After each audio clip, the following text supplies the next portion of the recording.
Di walillahil asmaul husna fad'uhu biha, ayat semacam ini juga semacam ini ada di surah Al-Isra ayat 110. Walillahil asmaul husna, benikagungin Allah asma sebagus. Di asmana Allah re bagus. Etegasaki bi hadis bede sangang polo sanga pad'uhu biha. Mon adu'a ngangkui asmana Allah. Ya Razzaq, ya Fattah, wasi arzaqona misalnya. I'dat se apareng rezeki. Palwasaki rezeki kaula, pacumperaki rezeki kaula. Di Allah ngakungin asma, apa asma atau ismun? Ismun itu ada sebagian dari yang ulama mengatakan asal katanya as-summu. As-summu artinya ketinggian atau tanda.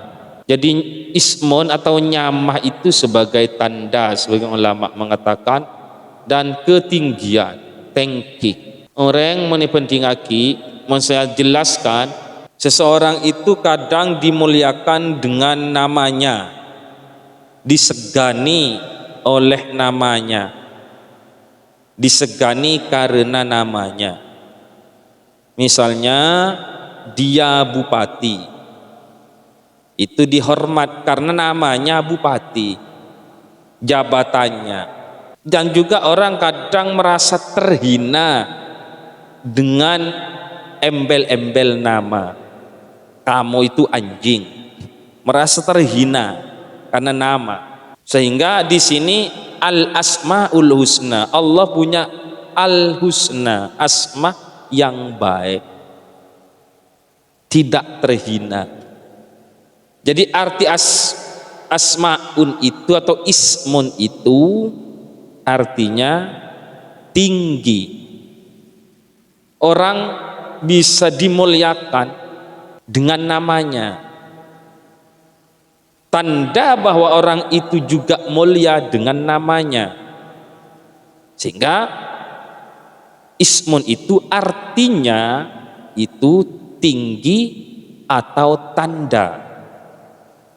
Dia kiai, dimuliakan karena kiai, punya nama kiai, punya nama bupati, atau sebagai tanda pembeda dari yang lain. Nama itu sebagai pembeda atau tanda dari yang lain. Mana yang orangnya tinggi, gemuk, siapa namanya itu, misalnya Affan misalnya, atau Ali atau Hasan, itu tanda. Sehingga ada kata-kata jagalah nama baik, karena orang itu bisa tinggi dengan namanya, bisa terhormat dengan namanya. Walillahil asmaul husna. Di sini Allah menggunakan kata al husna, bukan hasanun, bukan ahsanah. Sebagian ada yang mengatakan husna itu terbaik, tidak ada batasnya. Jadi nama yang tidak ada batasnya kebaikannya. Bisa saja Anda dikasih oleh orang tuanya uang, baju, dan kebutuhan-kebutuhan lain, tapi itu bukan yang terbaik. Itu baik, cuman tidak terbaik. Karena tentu pemberian orang tua Anda itu mempunyai kekurangan-kekurangan. Tapi kalau pemberian Allah sungguh sangat sempurna, sangat-sangat sempurna. tidak ada kekurangannya. Sehingga al-husna, terbaik, tidak ada batas. Atau dengan kata ar-Rahman, pengasih. Bisa saja kata pengasih itu dimiliki oleh manusia, penyayang juga oleh manusia, tapi kasih sayang Allah di atas segala-galanya, itu dari kata al-husna. Sebaik apapun, setinggi apapun kasih sayang makhluk manusia, pasti ada kekurangannya. Kenapa? Contoh kasarnya, karena pemberian orang lain bisa saja masih mengharapkan sesuatu. Tapi kalau pemberian Allah yang ngasih, maka Allah tidak mengharapkan apa-apa. Misalnya ada orang lain memberi Anda uang, bisa saja orang lain itu butuh tenaga Anda. Saya ngasih uang misalnya pada Anda, pada antum, bisa saja saya mengharapkan tenaga Anda. Orang tua Anda memberi uang misalnya, bisa saja orang tua Anda mengharapkan sesuatu dari Anda, entah nanti biar menjadi pengganti Anda yang merawat antum sekalian. Tapi kalau pemberian Allah tidak mengharapkan apa-apa, dan Allah sudah tidak butuh apa-apa, sehingga sangat-sangat terbaik. Karena pemberian Allah itu tidak ada celah, tidak mengharapkan apa-apa. Jadi Dan Allah itu, kenapa Allah dikatakan pemberi yang sangat sempurna? Karena Allah itu adalah pemilik segalanya. Allah itu pemilik segalanya. Sehingga dari sini Allah tidak butuh sesuatu apapun itu. Allah tidak melintasi malam, karena jika Allah dikatakan melintasi malam, melewati malam, membutuhkan malam, berarti bukan Tuhan. Allah juga tidak ada di arah selatan, arah utara, bededim Allah bedeneng ibere, tidak. Bededim Allah bedeneng timur, tidak. Kan Allah tidak melintasi suatu arah. Allah tidak meliputi masa. Tapi Allah itu ada. Kalau Allah ekocak kotuh lebet neng malam, lalu sebelum Allah menciptakan malam, bagaimana? Atau jika Allah dikatakan melewati siang, lalu sebelum Allah menciptakan siang, bagaimana? Karena Allah tidak melewati waktu, maka Allah tidak dilewati oleh umur. Allah bukan berarti muda, Allah bukan berarti tua, dan semacamnya. Karena masa tua ciptaan Allah, masa muda adalah ciptaan Allah. Sehingga disinilah Allah mukhalafatul lil hawadis, piteh bise anyar. Lah, mau tak lewat waktu, lewat apa? Hanya Allah lah yang tahu. Jangan memikirkan itu kita. Ti Allah tak lebat bi waktu. Kadang-kala juga kita, ini bukan saya membandingkan biar Anda mengerti saja. Detik ini, saat ini, pikiran Anda bisa nyampe ke Mekah lewat mana? Berapa waktunya?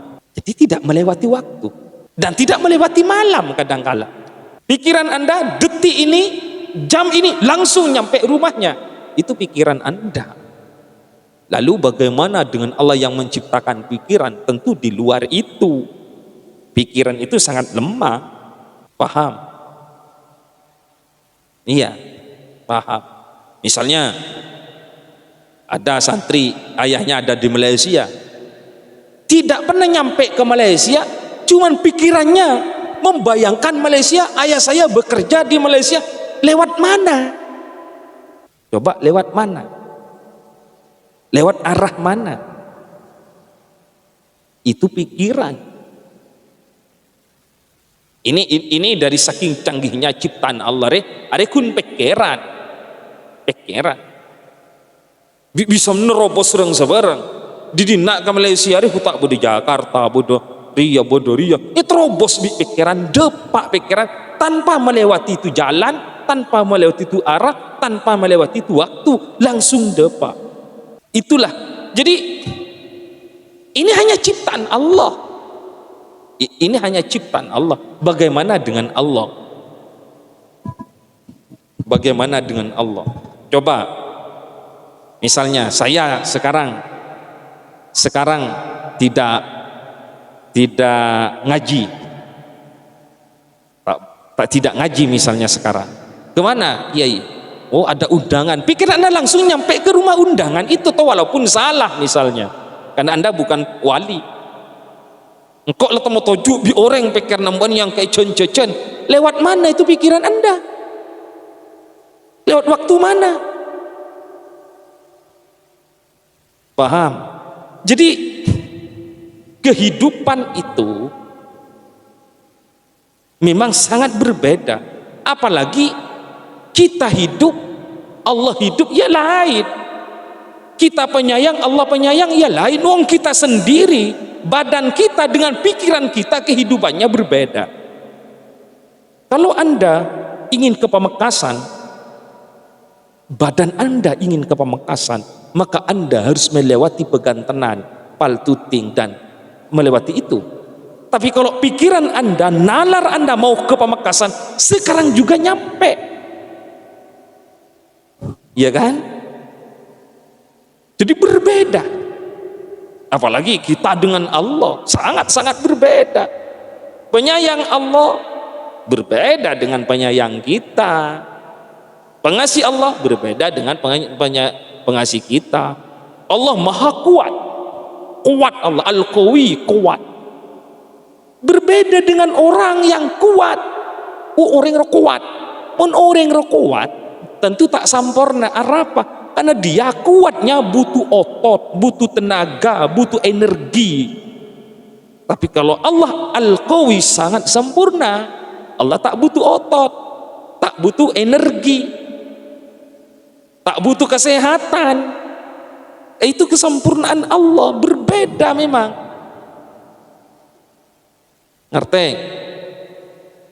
Iya, jadi harus percaya.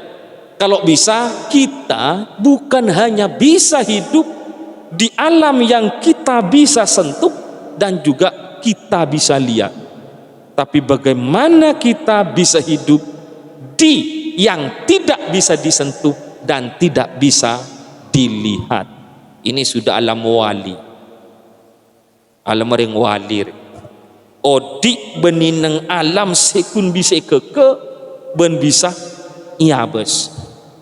Apakah bisa? Ya sangat bisa. Sekarang saya bisa berhadapan dengan Anda, terlihat di depan Anda. Saya juga bisa melihat Anda, terlihat di depan Anda. Kata Anda saya bersama Anda, kata Anda saya bersama Anda. Cuman belum tentu saya secara hakiki bersama Anda. Bisa saja saya secara hakiki sekarang bersama istri saya. Jadi hanya kelihatannya saya bersama Anda.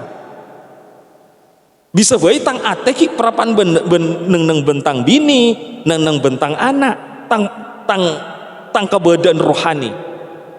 Sehingga apa? Pas tang bini ngocak je kok malah kok ingat ka pan kacong ya. Nyentuh itu batinnya nyentuh. Paham maksudnya? Jadi kita bisa hidup di hal yang tidak bisa kita lihat dan tidak bisa kita sentuh kadangkala. Bisa saja saya bisa lihat Alpin misalnya ada di depan saya. Bisa saja Alpin sedang bersentuhan dengan bapaknya di rumah, sehingga bapaknya Je beda apa alpin tu mak kok mak lah kok ingat ke alpin tak bersentuhan. Ngerti? Jadi itu sudah kita berarti hidup di luar apa yang dapat kita sentuh dan apa yang dapat kita lihat. Lah, bagaimana potensi kita semacam ini apabila kita, rohani kita bisa bersentuhan dengan Allah. Ini sudah luar biasa. Wallahu a'lam.